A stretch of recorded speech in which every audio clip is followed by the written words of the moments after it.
Hello. This is not your normally scheduled random thoughts, hence the old school intro there because yeah, I don't feel like doing anything. As you saw the title, my father has passed away, and so that's a picture of him there. You can see he served in the military for a long time. So today was a military burial, which was in and of itself pretty cool. But still, the circumstances suck.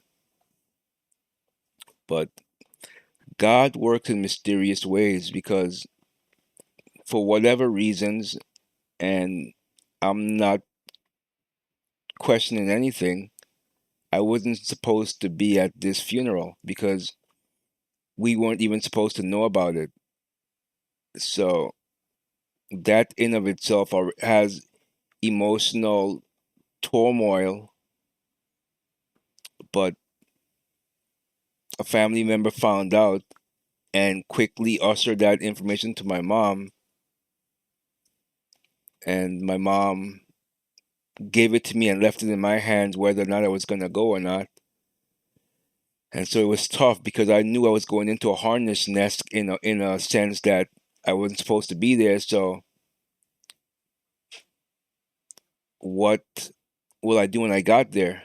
And my good friend Steve, he was able to accompany me, and that was great because I pretty much my plan was to go and just be incognito, to not make any disruptions or anything. Just go there, sit in the back, and pay my respects, and then leave. And then, based on how Sunday went, I would then go to the burial today on Monday. So, gosh, they say that mother and son are usually closer than a mother and a daughter. And I don't know if it has anything to do with the opposite sex. I have no idea of the psychology. I just know that it definitely is a fact. And so, using that logic, one would assume that if a sister have a sister and a sister have a brother, you know, circumstances that the sister would be closer to the brother. But what happens when there's more than one brother and there's just so many dynamics going on? What happens to that whole thing? Every family have their own things going on, and our family is no different. So I went there, like I said, with the Sunday, with the expectation of just going and just blending in like a chameleon lizard. But and I hadn't seen. Let's see, how many sisters do I have? I have one sister in St. Thomas, two sisters. Two sisters, and I have more brothers. One of which I met for the first time last Sunday, this past Sunday. But I haven't seen my sister who lives, out here in the states. Rather, not my other sister that's in the islands. I don't even know. Time flies because it's had to have been at least 10 years plus that we've not been in touch at all, which has always weighed heavy on my heart. But I found out today she's always been keeping track of me. You little rascal, you. She knows about my podcast and all the other stuff. So hi, sis, if you're watching this. Um. So anyway, Steve, he flags me down and said we have to go to the front to pay our respects to the family. And I didn't know my father's new wife. I didn't know her. So I didn't know what she looked like. I also didn't know what her son, my brother looks like. I didn't know anything, so I went in there blind. So I don't think she was expecting me either or knew who I. Well, I couldn't hide. Let me spring back. My boss, shout out to my boss. My boss and the administrative lady in our office, they made a 3 hour trip to make it to my dad's funeral. So I'm eternally grateful for them for doing that. That I was not expecting that. They didn't tell me that they were coming, but that was greatly appreciated that they showed up there. So anyway, I said hi to Greg. I introduced him to my friend Steve, and I said, "What are you doing here?" He said, "I figured I'd surprise you." He said, I just felt I had to come." So it was great that he came. So that was really a good thing.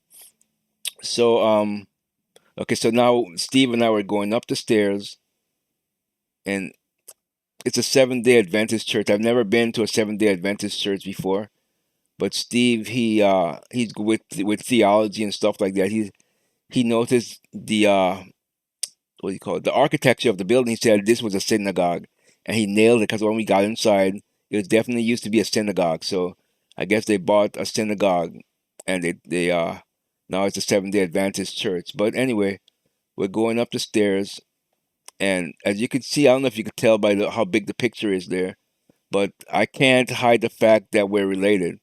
So Steve and I are about to go inside of the church where the what do you call it? Where it's being held. I can't think of the name. My brain is still scattered. The synagogue. I can't think of it. I'm sorry.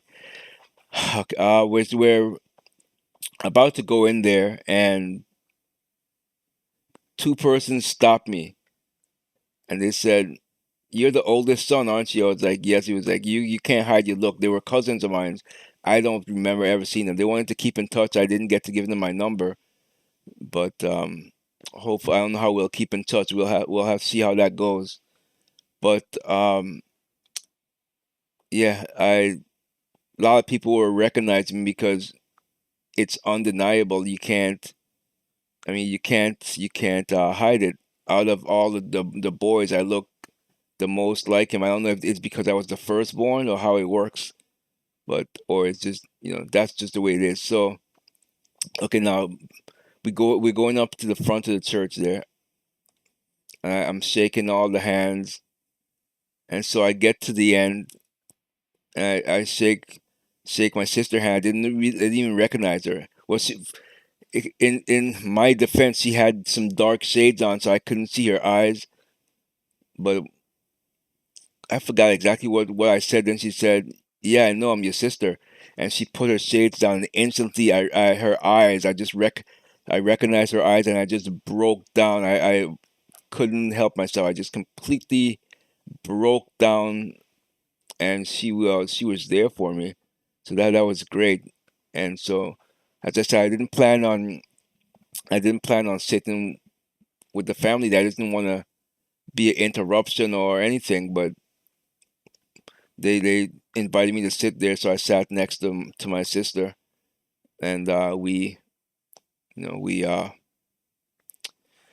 sat down together and comforted each other to the bad, not the bad times. It was just funerals are you're mourning. So I mean, what can you say about that? We're mourning. I'm not putting up any pictures or videos. That's a private family matter. I'm not gonna put that stuff out there. I will make a tribute video because my mother and that side of the family, like I said, I don't know the reasoning behind no one knowing or wanting anyone to know because in truth they could have streamed it because the funeral was streaming.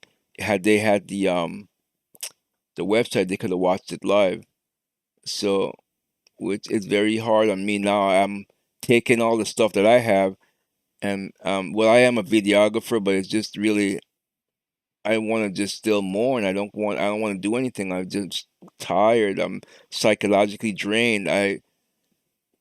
Today when I was coming home, I couldn't even make it home. My stomach was tore up because I was just, the one when they started to, it's the last time we're gonna see him. They're closing the casket, and this is before we went to the burial ground, and I broke down again, and it tore my stomach up.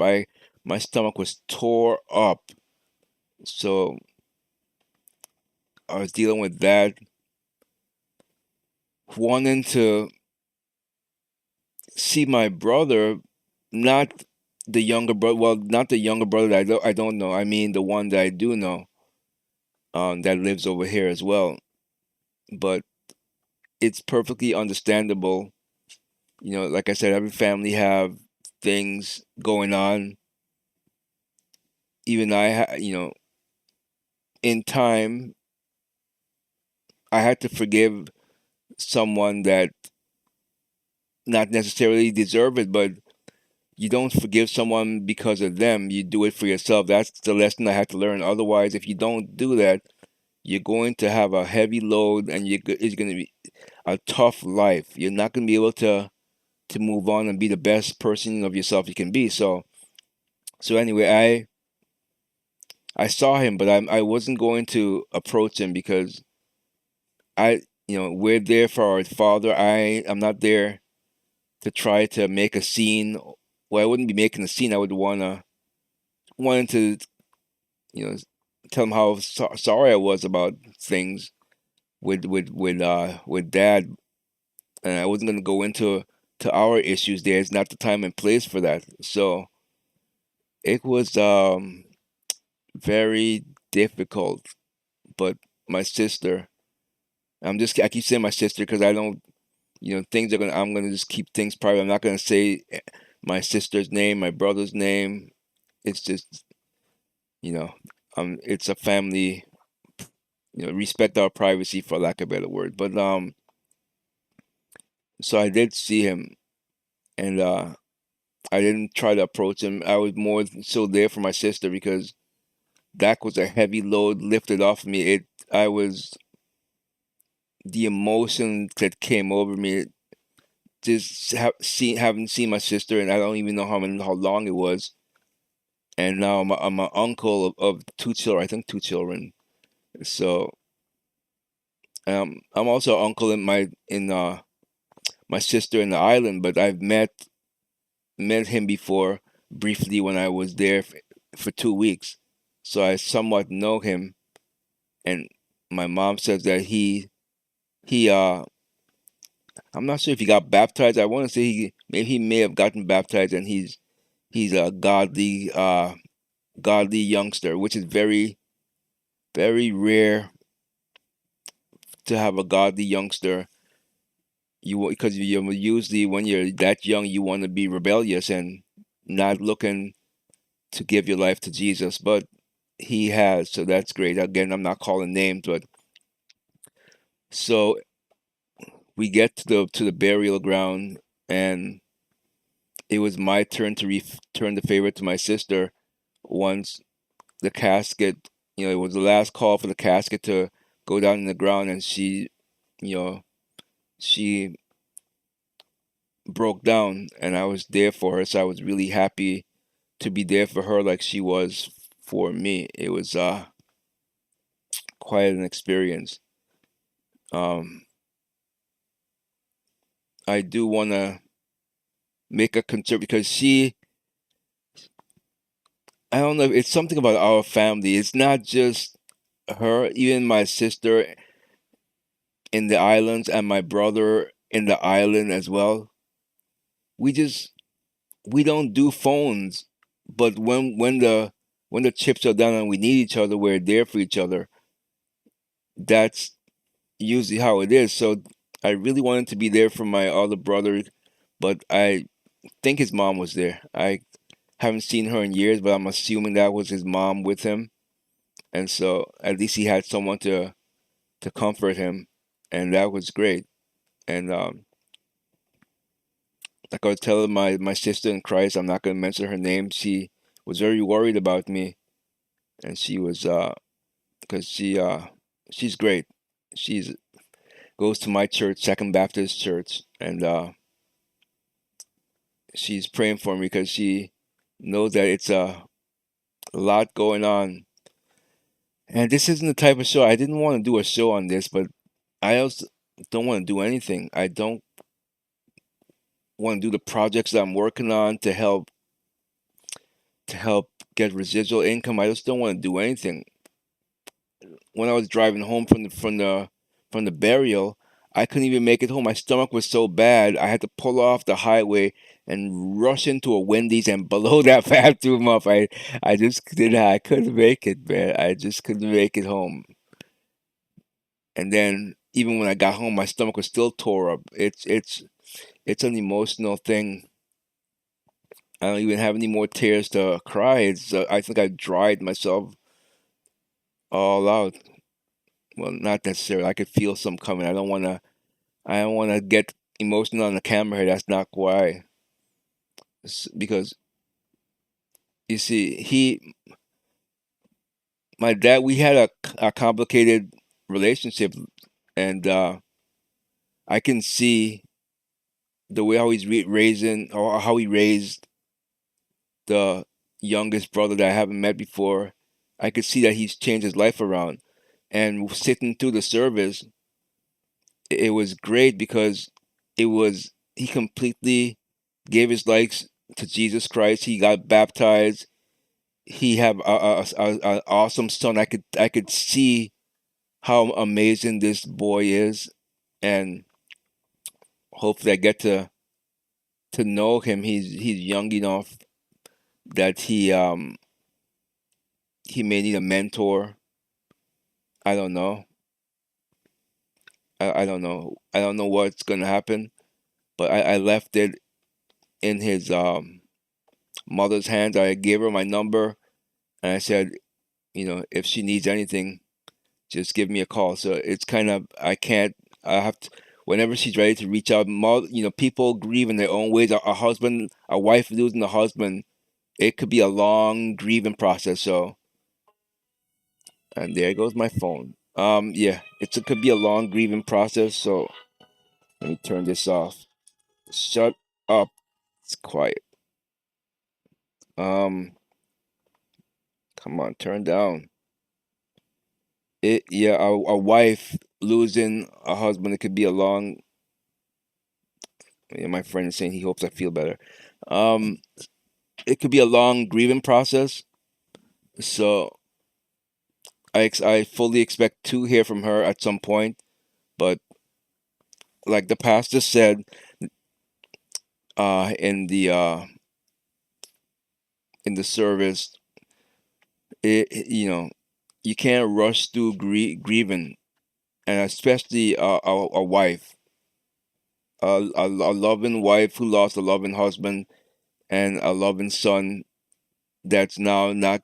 He's gonna have a void because I could see clearly how much he meant to them, and it's great.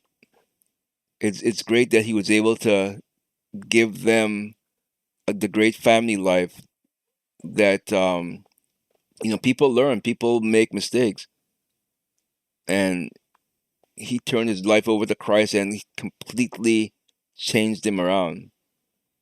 I mean, it was just awesome. Um, Driving down to the funeral, I've never so the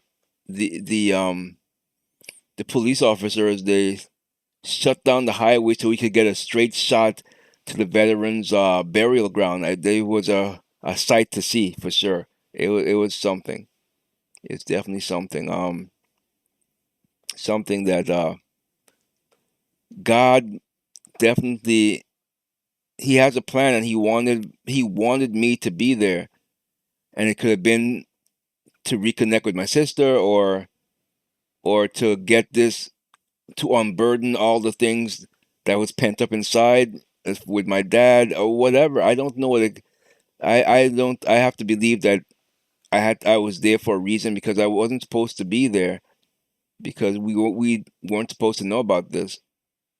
Because when mom told me, I don't know when she told me that he passed, and this was weeks, at least a week or two ago, and so already expecting that he was already buried, that the funeral already passed. I didn't realize that a cousin did some investing. I don't know what how she found out, but she's always been that type of person. I almost said her name, but she's always been that type of person to find out information, and it's really sad. You shouldn't do things like that. I'm talking to all families. If you have a side of a family that you're really not fond of, don't deprive them of saying goodbye to a loved one. It's not a good thing to do. It's bad. Be the bigger person, and you don't have to love them or you don't have to like them, but allow them to be able to grieve and not hide this information from them. It's not a good way to be. It really isn't.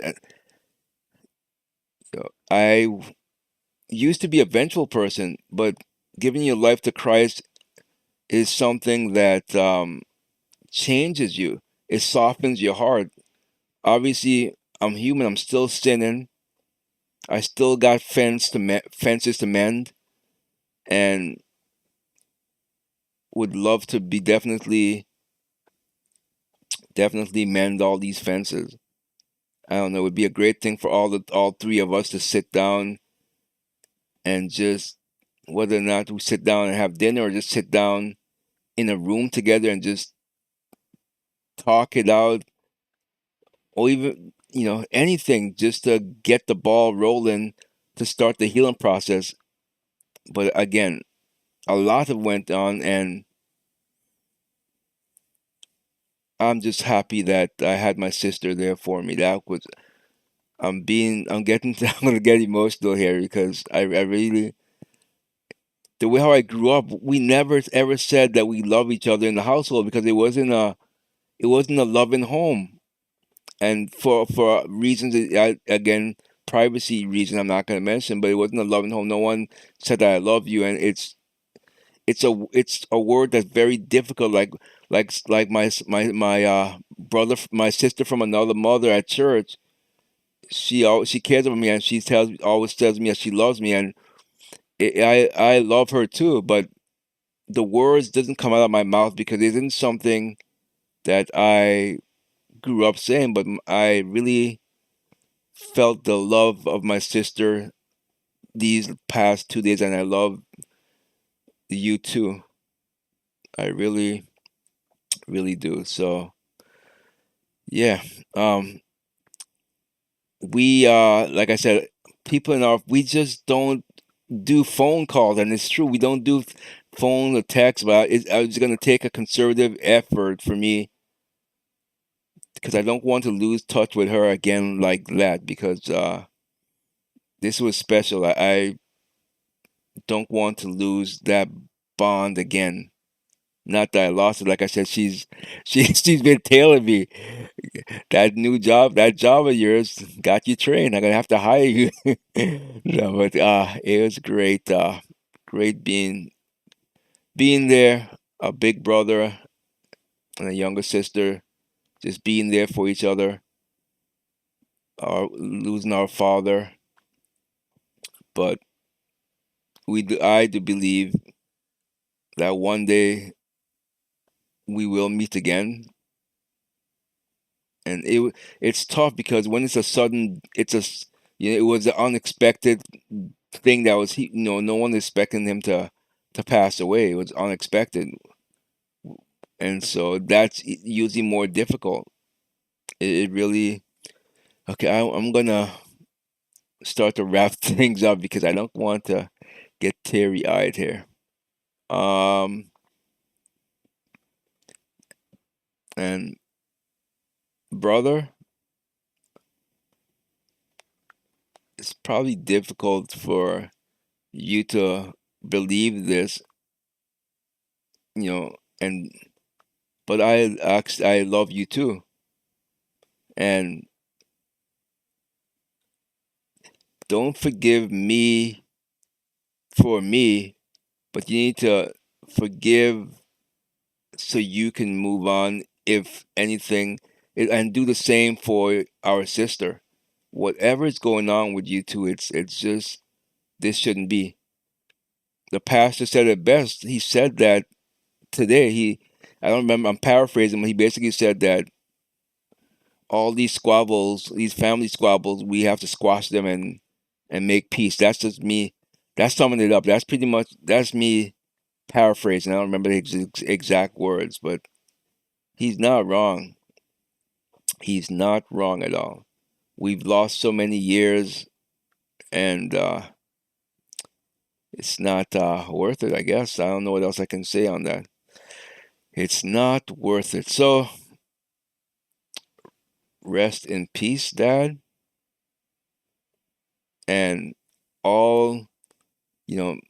My sister said that he knew that I forgave him. I'm not sure he knew, and I believe her that he knew. And so I was telling my friend Steve on the way back home, and he said I could see it too. It was like a 10-ton brick lifted off of my heart. Obviously, there's still, like I said, fences to mend and relationships to, I'd like to know you know, be a good uncle, a good big brother to the youngest brother of the family now. And I still have things to work on. No one's perfect, but each day I get better and better. And one day things will be a lot better. But I say all that to say I just don't want to do any content. I don't want to do anything. I just want to just curl up in a ball and just melt away. Just melt away. So okay, I'm gonna go now because I'm gonna lie down. I wanted to lie down at 8 o'clock, but I figured I just wanted to get this out of my system, and so here I am, and I'm going to go before I get teary eyed, which I'm already halfway there. So anyway, families, if you're having squabbles, you're having disagreements, you're having legitimate reason for dislike or even hate of someone, it doesn't sound doesn't sound like it's gonna help for you to forgive them. And when I say you have to forgive them, you don't have to literally call them up on the phone or go up to them face to face and say, "Brother, I forgive you." As you give that to God and to Jesus. You tell Jesus that you forgive them, and Jesus will lift that load off of your heart, and you will do much better. You don't have to actually. You don't have. I've done that with Dad. I've done that with other persons, and it helps because I was telling Steve, had I not forgiven Dad, I most likely wasn't going to go to that funeral, even if I found out accidentally, for lack of a better word. I wouldn't have gone. But the forgiveness that I gave in my heart, it doesn't mean that you have to actually tell them now. Am I unhappy that I lost many years, these good years that he's been a good Christian father? Of course I am, but you can't go living in the past. You have to forgive and move on. There's nothing else you can do. All right, that's it for my pep talk. I am going to go get some rest, get some shut eyes. Dogs ran applause. Ray dogs ran applause. Ray dogs ran applause. Ray, here we go. The guests ready for the show. I got nothing for